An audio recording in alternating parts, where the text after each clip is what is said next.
Have you ever been hungry? I mean, so hungry your belly hurts. I want to tell you a story about a man who learnt what that really felt like. His name was Bavsi. Now, Bavsi lived a very long time ago, in the time of King Solomon, in the city of Jerusalem. Bavsi was a merchant, a very rich merchant, who made his money by buying and selling. But Bavsi was also very mean.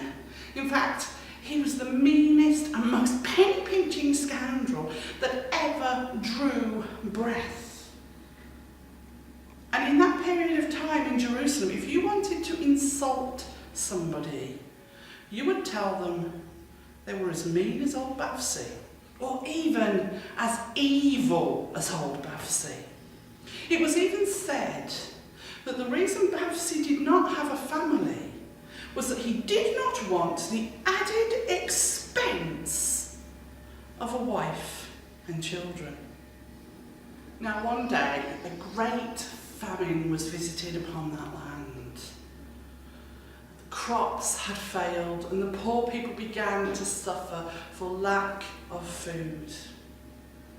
Rich men who were also kind opened the doors to their granaries and distributed all that they had to the poor. Now, what did Bavsi do? Did he join them? Oh no! Bavsi put huge wooden bars on the doors to his granaries. He cut down the amount of food he gave to his servants, and he sold his grain to anyone who could scrape together the money to pay his highly inflated prices. Now, news of the complaints of the many people who had reason to hate Bavsi soon reached the ears of King Solomon himself, and he decided it was time to teach Bavsi a lesson. King Solomon sent the royal chamberlain to Bavsi's house with an invitation to dinner at the palace the following evening. And Bavsi was flattered and delighted. At last, he said, news of my greatness, my riches, my power and importance has reached the ears of the king. And he immediately set his servants to work, cleaning his clothes and setting out his jewels for dinner the following evening. When he woke up next morning, Bavsi decided he would not eat at all that day, for he knew that the feast he would be treated to at the palace would be the most sumptuous, amazing thing he had ever eaten, and it would be a shame not to do it justice. And so all day, he kept away from the food, and he imagined the evening's events. And at 6 p.m, Bavsi presented himself at the door of the palace. It was early evening, the sun was beginning to set, and the palace walls almost glowed with an apricot colour in the fading sunlight. Bavsi had had himself carried through the streets to the palace on a raised platform by his servants, so as not to get the hem of his robe dusty. And all around him there were men starving and white with hunger, children who had no energy left to play, and women whose eyes were sunken from so much weeping. But Bavsi didn't see them. He merely presented himself at the palace. The truth was, Bavsi was already beginning to feel hungry, not having eaten for almost 24 hours now.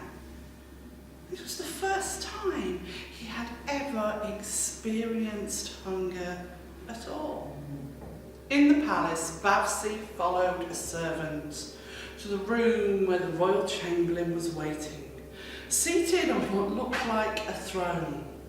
The walls of that room were adorned with tapestries in bright colours of every jewel that has ever been dug out of this earth.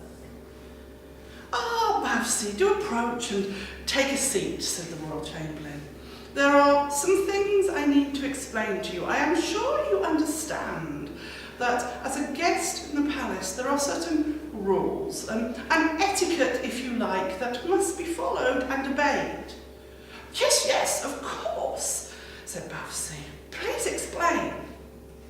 "There are but 3 rules," the royal chamberlain replied. "The first is that you must not ask for anything. Not from myself, and certainly not from His Royal Highness, and not even from any of the servants.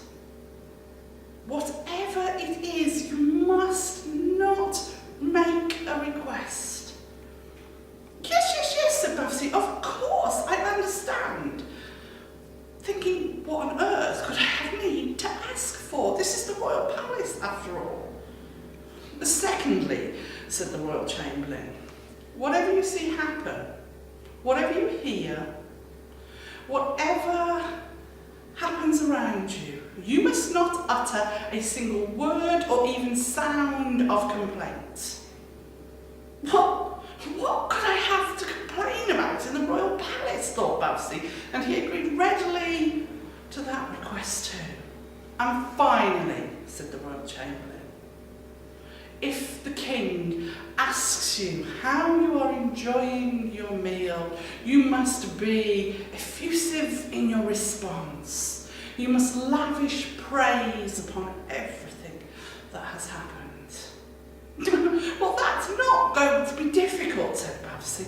"Of course, I agree." "Now then," said the royal chamberlain, "I ask that you wait here for a moment while we finish the final preparations for the feast." And off he went. And Bavsi was left sitting in that room alone, and his stomach began to growl. After a while, Bavsi was led from that room to another waiting room. This room had a window and a door that looked out onto a courtyard, and on the other side of that courtyard was a royal kitchens, and smells came out of those kitchens and drifted across that courtyard and assaulted Bavsi's senses. The smells were delightful, like nothing he had ever had in his own kitchen at home, no matter how skilled his servants were at cooking. As he waited, he realised just how hungry he had become. But again, he reminded himself of the feast that was to come, and he managed to wait patiently. At last, the moment came, and Bavsi was led into the room where King Solomon waited, lying on sumptuous cushions made of the most luxurious fabric that was threaded through with what looked to be real silver and gold. "Ah, Bavsi, you have arrived," said King Solomon. "Please sit and let us eat." So Bavsi took his place at the table and waited for the feast that was to come. King Solomon clapped his hands and indicated for the servants to begin. A servant brought in a bowl of soup that looked like liquid gold and set it in front of King Solomon. A second servant brought another bowl and laid it in front of Bavsi. But before he had time to pick up his spoon and take the first spoonful, a third servant came and took Bavsi's bowl away, leaving himself there with his spoon in midair. Now Bavsi was just about to say something when he remembered his promise to the royal chamberlain. And he kept quiet, and he sat as his stomach felt like it was turning over, and he was nauseous with hunger as he watched King Solomon smacking his lips and enjoying every last mouthful. After the soup came a whole baked fish, wrapped in vine leaves and laid on a bed of rice. Then roasted meats and cakes dripping with honey. And with every course the same thing happened. King Solomon's plate was put before him. Bavsi's plate was put before him, but before the first bite was on his fork or his spoon, a third servant took his plate away. Bavsi felt completely bewildered. "Now, Bavsi, how are you enjoying your meal?" asked King Solomon. Now, Bavsi was so hungry by now, but he remembered his promise to the royal chamberlain, and he praised the meal so highly, explaining to King Solomon that it was the most delicious, amazing food he had ever had the fortune to eat. And he was so delighted that the king had considered him worthy of this meal. Meanwhile, Bavsi was thinking, not long now, not long until I can leave this palace. The feast will be over and I can return to my house and eat my own food. It may be plain by these standards, but it is food and it is mine, and I will be able to eat it. But Bavsi had reckoned without King Solomon, for after the meal came entertainment.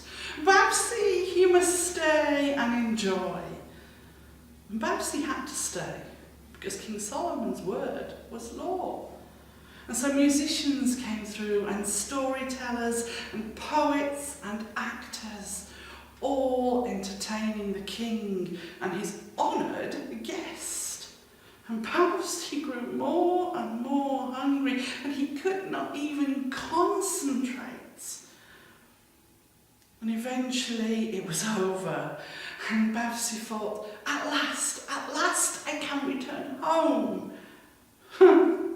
But no, King Solomon had more in store for him. No, Bavsi, it is far too late for you to be travelling the streets of Jerusalem. You must stay here at the palace. I have prepared a bedchamber for you. And Bavsi was led to his room. He did not sleep that night.